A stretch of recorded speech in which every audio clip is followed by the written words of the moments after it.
Hey, you guys, it is Wednesday, I think. Anyway, I wanted to address when narcissists trap you with a baby.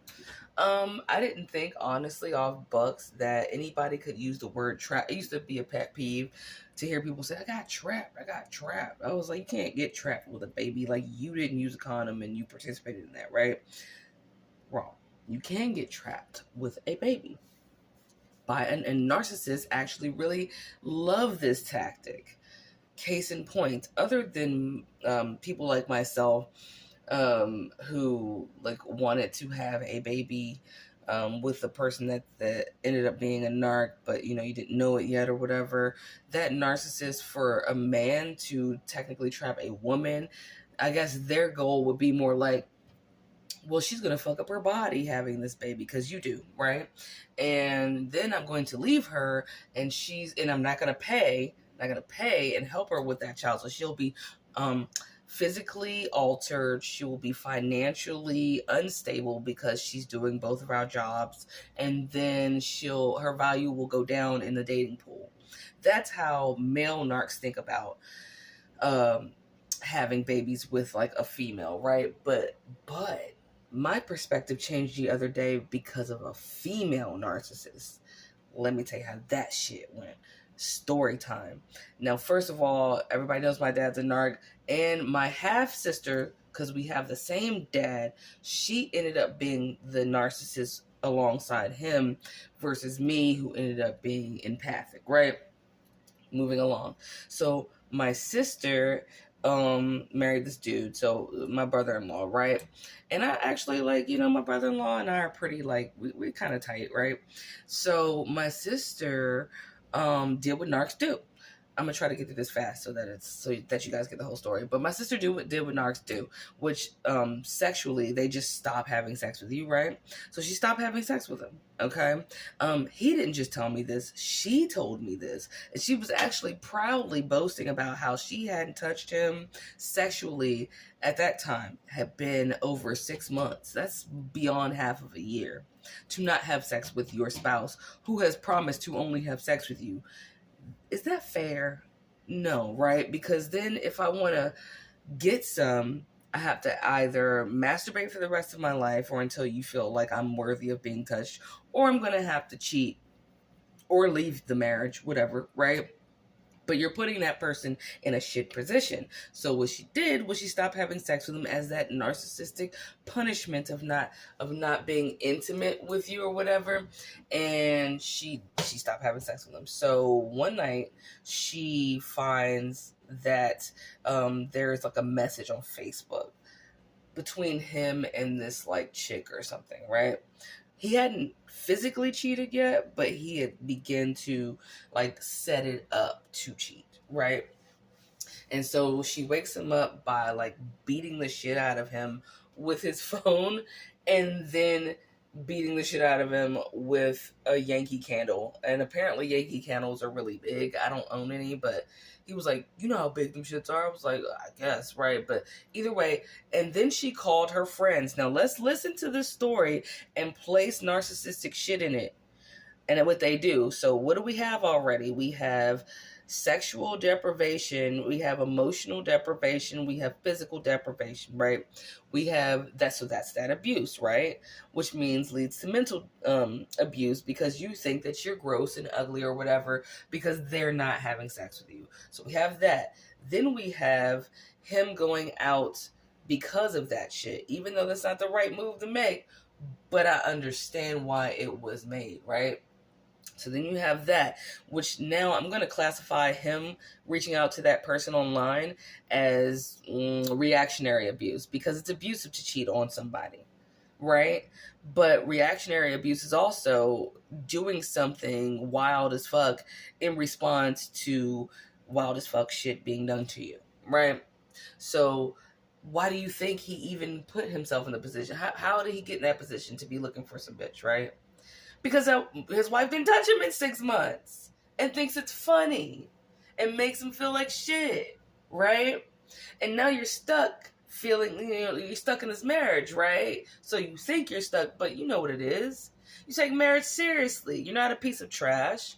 So you're trying to, like, hold out, and you can't now. It's half a year. And you can't talk to a narcissist about how you feel and your feelings. So if he had gone to her and said, babe, like, what's going on? She would have kirked out and be like, this is why I don't touch you. Right? Let's fast forward. So she kicks him out. But what does she do when she kicks him out? She doesn't just kick him out between him and her, right? Because narcissists have to put on a show. You have to be humiliated publicly, okay? So what did she do? She called her 3 homies, who are all hoes, by the way. Like, one of them sleeping with a married man and all types of shit. They all fucking hoe bags, right? You are who you hang with, right? I digress, but they're all hoe bags. So she calls 3 hoe ass bitches to come to the house in the middle of the night. They actually show up and sit on the couch with their arms folded and talk shit to him while she's kicking him out, right? So there you go. And there's another smack now, right? So what happens? Here comes that moment in time, y'all, where something big like that happens between you and the narc, and it's your cue to leave and stay gone, and you don't do it. What happens when you don't do it? You go back and shit gets what? Let's say it together. Worse.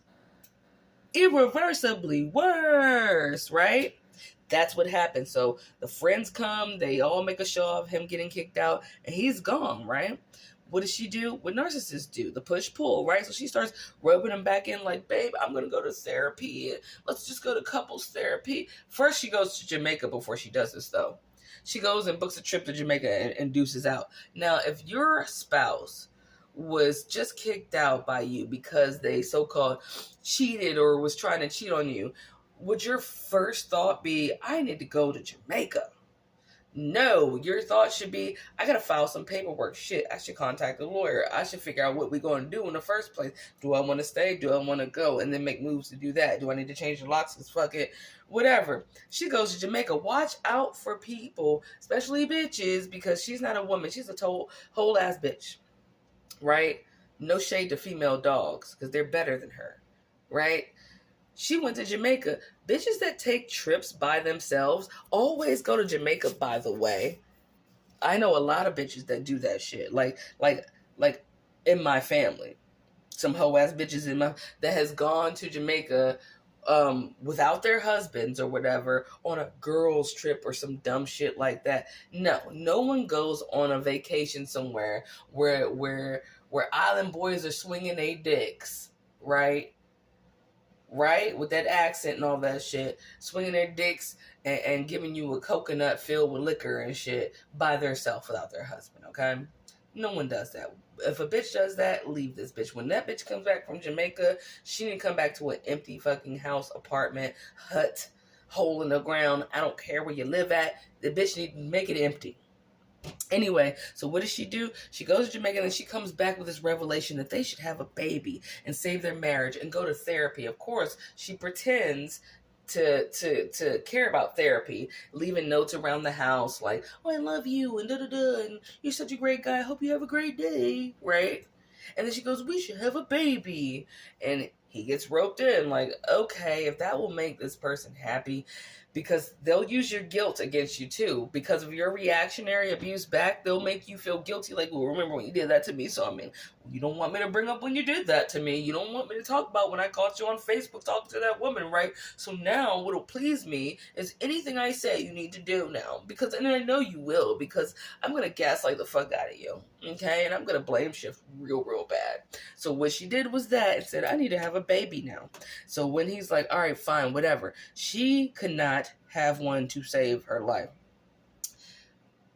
Ladies, gentlemen, if God is not allowing you to have a baby with a certain individual, I don't care if you think it's your sperm, I don't care if you think it's your eggs, I don't care if you think that something broke up in your body that's all fucked up like a car that we call a lemon. It's because God's trying to tell you something. God's like, no, this is not the one, bro. Don't do this with this person, right?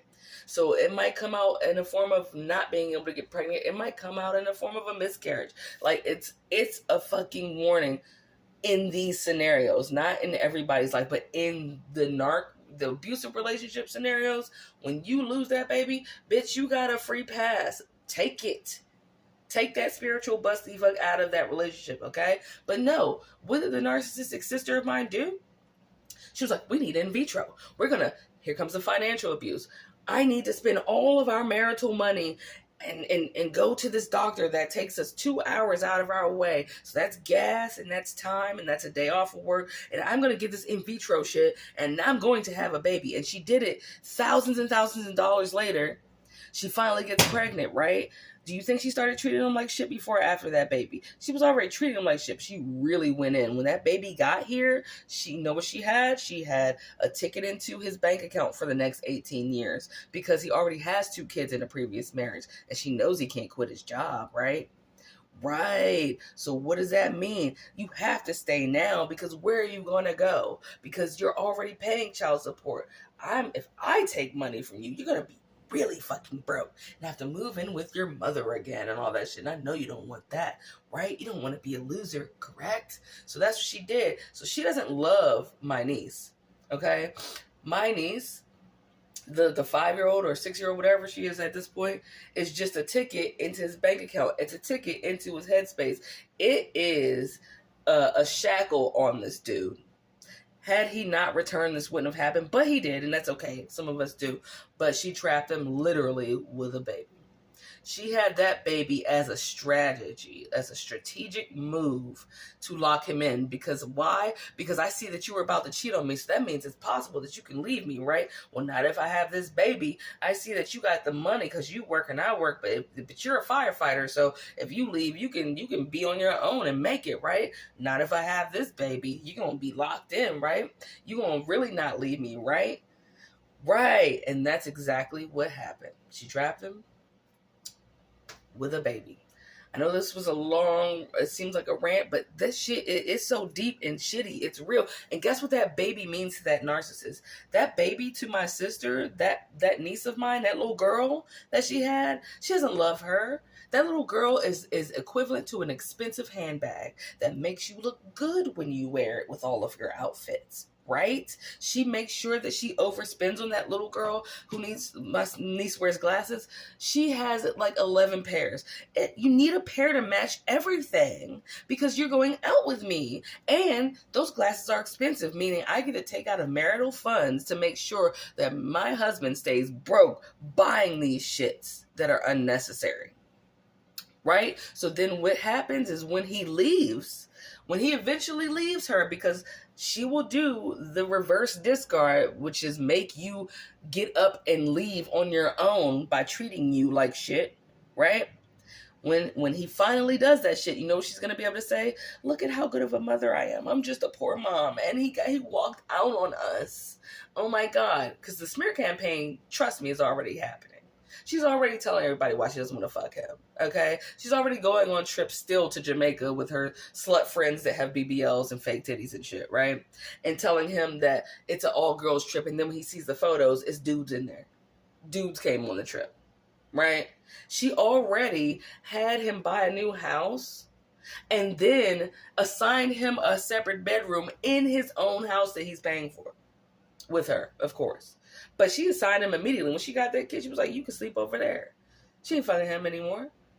You see what I'm saying? She's like, Gotti, now I get to abuse you. And I get to abuse you for at least 18 years. Gotti. And you know why she did that? Because narcissists hate your guts the first offense. And when he first got caught doing that shit, typing online, she immediately set it in her head as a goal and an intention. I am going to punish this man for the rest of his life. And she will do whatever it takes to do that, even if it means giving birth to another life to ruin his. Sad. And guarantee you, when that little girl grows up enough and doesn't do one thing that she says to do, like join the swim team, well, mommy, I don't want to, she's going to start punishing her too. Anyway, this was a long video, but damn it, this is such a juicy topic, and I just saw it firsthand. Anyway, I love you guys. I hope this made some sense and gave you guys some kind of, I don't know, just knowledge on how you can get trapped with a baby. Okay? All right. Love you. Hope you're having a good day.